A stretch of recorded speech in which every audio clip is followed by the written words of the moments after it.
म्हातारपणात फिरायला जात आहेत म्हणे. थोडी तरी लाज बाळगा. आणि सर्वात महत्त्वाचे म्हणजे तुमच्या अंगात ताकद तरी आहे का फिरायला जायची? कुठेतरी धडपडलात आणि माझे आणखी एक काम वाढवून याल. हे पहा, काही गरज नाही फिरायला जाण्याची. गुपचूप घरात एका कोपऱ्यात पडून राहा आणि जसे आम्ही दोघे सांगतोय तसे वागत जा. आले मोठे फिरायला जाणारे.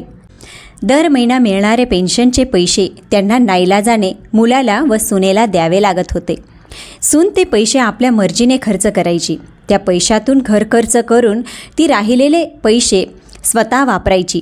पण जर उमाताईंना एखादी वस्तू खरेदी करायची असेल तर मग तेव्हा विनोदरावांकडे पैसे नसायचे. सुनीता तिच्या सासूला पेन्शनमधील 1 रुपयासुद्धा देत नव्हती. आणि आम्हाला सारखे सारखे तुमच्याकडे पैसे मागणे चांगलं वाटत नाही. माझेच पैसे मला तुमच्याकडे मागावे लागतात आणि हे मला मान्य नाही. आणि हो, आणखीन एक, जोपर्यंत आम्ही जिवंत आहोत या घराचे मालक आम्ही दोघे पती पत्नी असणार आहोत, हे लक्षात असू द्या. तेव्हा सुनीता म्हणाली, बाबा आम्हाला तुमच्या सर्व अटी मान्य आहेत. अमित म्हणतो, बाबा मी आता तुमच्याकडून पैसे घेणार नाही. घरातील राशन, लाईट बिल सर्व काही मी बघेन. त्यानंतर दुसऱ्या दिवसापासून सुनीताच्या वागण्यात फरक दिसू लागला.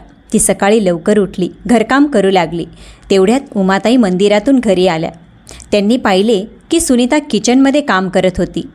त्या पटकन किचनमध्ये गेल्या आणि म्हणाल्या, अगं सुनीता, तुला कालच तर हॉस्पिटलमधून डिस्चार्ज मिळाला आहे. नेहमी तूच तिला तुझ्या काही जुन्या साड्या वापरायला देतेस आणि त्या जुन्या साड्या ती घरात आणि बाहेर जातानाही नेसते.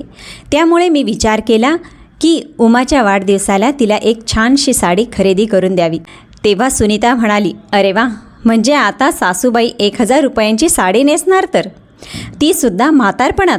अरे देवा, पाहतोयस ना, या म्हाताऱ्या आणि म्हातारीला यांना तर काही लाज शरम उरलेलीच नाही. 1000 रुपये वायफळ खर्च करताना हेही लक्षात आले नाही की आपण शहरात राहतोय आणि शहरात किती महागाई आहे.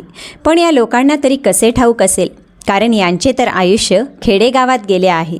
त्या दिवशी एक नवीन साडी घेऊन दिल्याबद्दल सुनेने उमाताईंना आणि विनोदरावांना एवढे सुनावले की त्या दोघांनी 2 दिवस जेवणसुद्धा केले नाही. बिचाऱ्या उमाताई सुनीताने बोललेला एक एक शब्द आठवून घाबरत होत्या.